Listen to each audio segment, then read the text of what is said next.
Bismillahirrahmanirrahim. Assalamualaikum warahmatullahi wabarakatuh. Para pemirsa, sahabat yang dirahmati Allah Subhanahu wa taala, Uighur adalah bangsa yang tinggal di Asia Tengah yang berbahasa Turki. Mayoritas penduduknya beragama Islam. Mereka tinggal di wilayah Xinjiang yang dulunya bernama Turkistan Timur sebelum dicaplok oleh China. Uighur secara bahasa berarti bersatu atau sekutu. Asal-usul etnis mereka ini dapat ditelusuri kembali ke abad ketiga sebelum Masehi, di mana nenek moyang mereka percaya kepada Shamanisme, Manikeism, Nestorianisme, Mazdakisme, dan Buddhisme. Uighur menyebar di daerah otonomi Xinjiang. Uighur sementara sebagian kecil tinggal di provinsi Hunan dan Henan. Bahasa yang digunakan oleh penduduk Uighur adalah bahasa Uighur yang merupakan turunan dari bahasa Turki, di mana mereka dalam kesehariannya menggunakan aksara Arab dalam penulisan bahasanya. Pada awalnya penduduk Uighur memeluk beberapa agama seperti Buddha, Kristen Nestorian, dan Zoroaster, sehingga pada pertengahan abad ke-10 Masehi mereka secara berbondong-bondong masuk Islam. Dan sekarang mereka mayoritas berideologi Ahlus Sunnah wal Jamaah dengan mazhab fikih Hanafi secara dominan.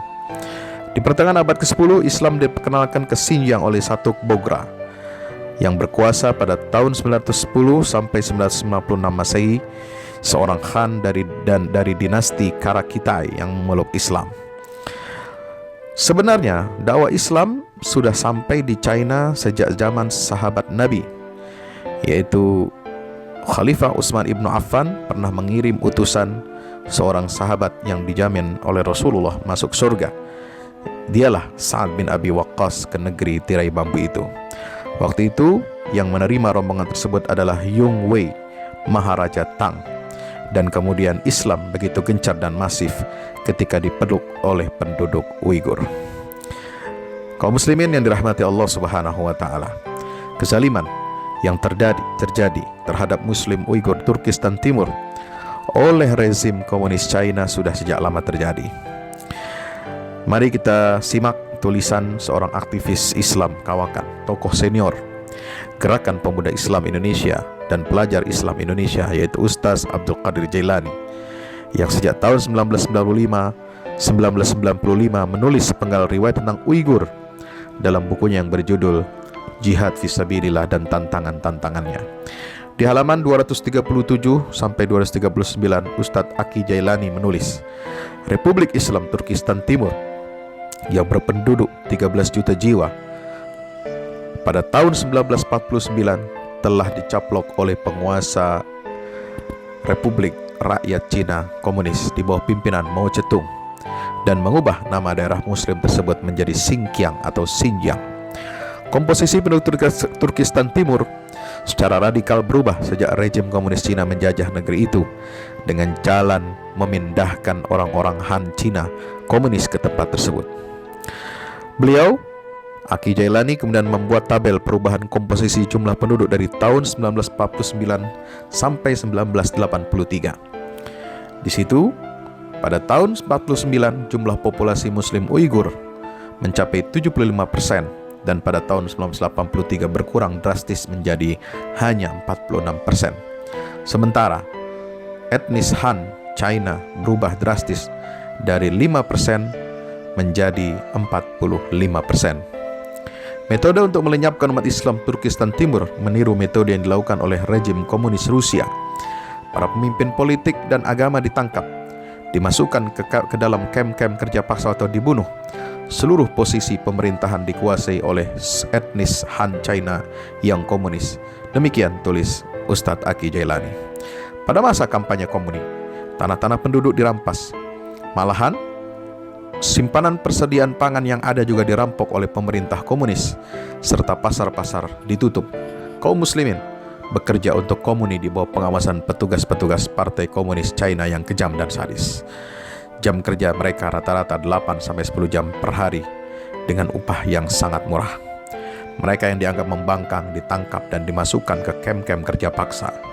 Usaha-usaha untuk melenyapkan agama Islam di Turkistan Timur telah dilakukan oleh rejim komunis Cina secara sistematis dan memuncak pada masa revolusi kebudayaan model Mao Zedong yang dilakukan dalam masa tahun 66 sampai 67. Tindakan-tindakan untuk melenyapkan Islam di Turkistan Timur atau wilayah Xinjiang antara lain seperti ditulis oleh Aki Jailani: 1. Menutup masjid-masjid di seluruh Turkistan Timur. 2. Masjid-masjid dan lembaga-lembaga Islam yang ada di kota-kota diambil alih oleh pemerintah komunis dan dijadikan kantor-kantor komunis, asrama, rumah potong hewan, dan lain-lain sebagainya. 3. Mahkamah Kadi yang didirikan sejak tahun 33-34 semasa Republik Turkistan Timur berkuasa diubah dan diganti menjadi pengadilan rakyat. 4. Semua kitab suci Al-Quran dan hadis serta semua buku-buku agama dimusnahkan. 5. Pendidikan agama Islam di sekolah pun dilarang. 6. Huruf Arab yang selama ini menjadi huruf resmi kaum muslimin Xinjiang diganti dengan huruf Cyrillic dan Latin. 7. Para imam masjid ditangkap dan dimasukkan ke dalam kem-kem kerja paksa atau dibunuh. Selama rezim komunis Cina menguasai wilayah itu, tulis Aki Jailani, 360.000 muslim telah dibunuh, lebih dari 1.100.000 muslim dipaksa pindah ke Turkistan Barat, dan 504.000 muslim yang dikirim ke 10 tempat kem-kem kerja paksa. Maka jika ada kaum muslimin yang mengatakan tidak ada pelanggaran HAM di sana, apalagi dalam rentang mulai tahun 1949 sampai 2019, apalagi setelah diajak oleh pemerintah Republik Rakyat Cina, maka kemungkinannya hanya dua. Mungkin mereka tidak melek sejarah dan malas untuk membaca, atau memang sudah hilang rasa empatinya terhadap penderitaan umat Islam karena ditutupi oleh syahwat dunia. Apa yang terjadi di Uighur? Kezaliman-kezaliman itu merupakan hasil dari kebijakan-kebijakan politik pemerintah RRC. 1. Kebijakan migrasi etnis Han ke wilayah Xinjiang, di mana migrasi ini terjadi semenjak reformasi ekonomi Cina menguat, yang kemudian menggeser dominasi ekonomi Uighur. Pemerintah telah menggalakkan program transmigrasi massal etnis Han seperti yang terjadi pada kurun 1959 sampai 1960, di mana 800.000 etnis Han bermigrasi ke Xinjiang. Pada sampai tahun 70, 3 juta Han telah pindah ke Xinjiang. Migrasi inilah yang mengubah peta demografi, di mana pada tahun 1949 hanya terdapat 55%, hanya 5% populasi etnis Han, kemudian berubah drastis menjadi lebih dari 40%. Modernisasi dan kampanye pembangunan infrastruktur, terutama dalam hal industri, memancing pemodal dan pemilik kemampuan lebih untuk datang ke kota-kota besar di Xinjiang. Tidak hanya itu, etnis Han secara sistemik dibuat lebih memiliki peluang untuk sukses dibanding etnis Uighur. Pertambangan dan ekspor hasil bumi di Xinjiang yang didominasi dan dikapitalisasi oleh etnis Han menimbulkan perasaan eksploitatif dan praktik kolonial yang dirasakan oleh etnis Uighur. Kedua, yang terjadi adalah terjadinya pemaksaan identitas dan budaya Han terhadap etnis-etnis non-Han atau yang disebut dengan Sinicization. Dalam kebijakan resmi, sesuai konstitusi, memang China mengadopsi prinsip egaliter dan akomodasionis, tapi kebijakan yang tak tertulis justru nampak mengasimilasi minoritas Uighur dengan kultur etnis Han yang dominan. Salah satu cara paling ampuh adalah dengan kebijakan bahasa resmi China. Dengan membanjirnya imigran Han dan meningkatnya populasi mereka di Xinjiang, maka mengancam secara langsung eksistensi bahasa lokal Uighur. Rezim komunis Cina memaksa etnis Uighur dan etnis minoritas lainnya untuk mengadopsi budaya dan bahasa etnis Han jika ingin mendapatkan pengakuan. Pemaksaan ini juga termasuk perubahan sistemik penggunaan aksara Arab di hampir segala lini kehidupan, terutama dalam literasi. Padahal bahasa Uighur adalah lingua franca di Xinjiang.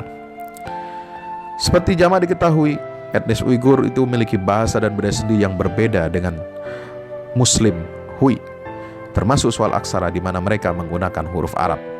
Sebab itu, Sinicization tidak bertolak belakang dengan kultur Hui, sebab pada ikatnya Hui juga bagian dari Han.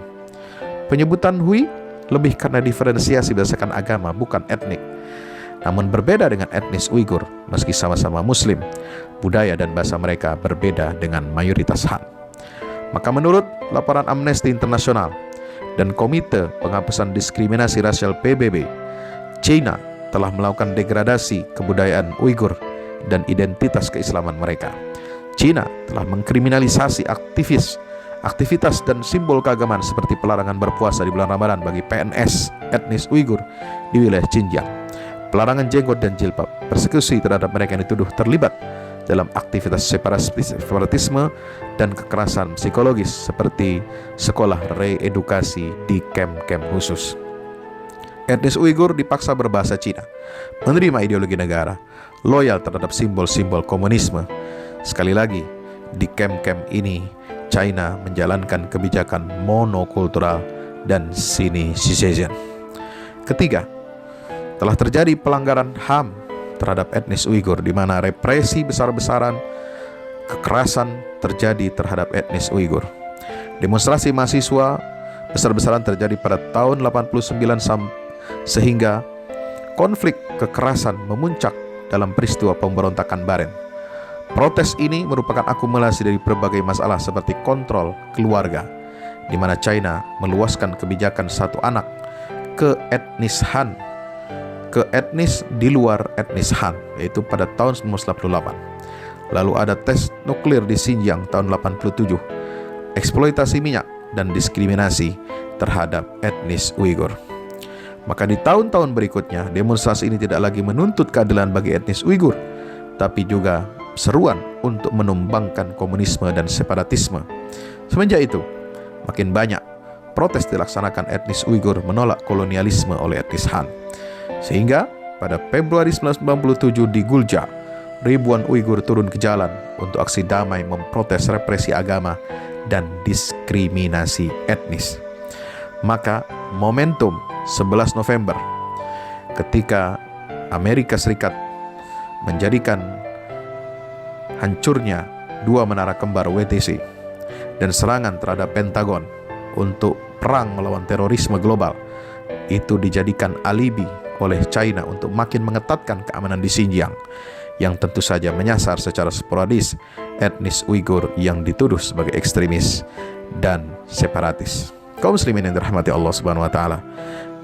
Maka itu, marilah kita membantu meringankan beban saudara-saudara kita. Mereka tidak membutuhkan bantuan materi karena mereka sudah memiliki kemampuan ekonomi yang cukup.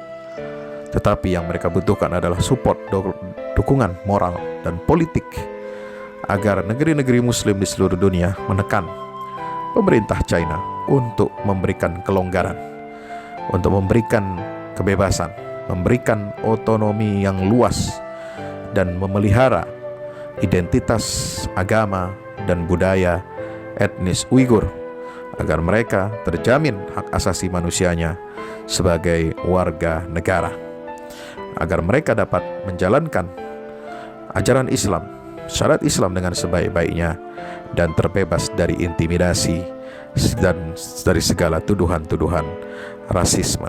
Wallahu a'lam bishawab. Wassalamualaikum warahmatullahi wabarakatuh.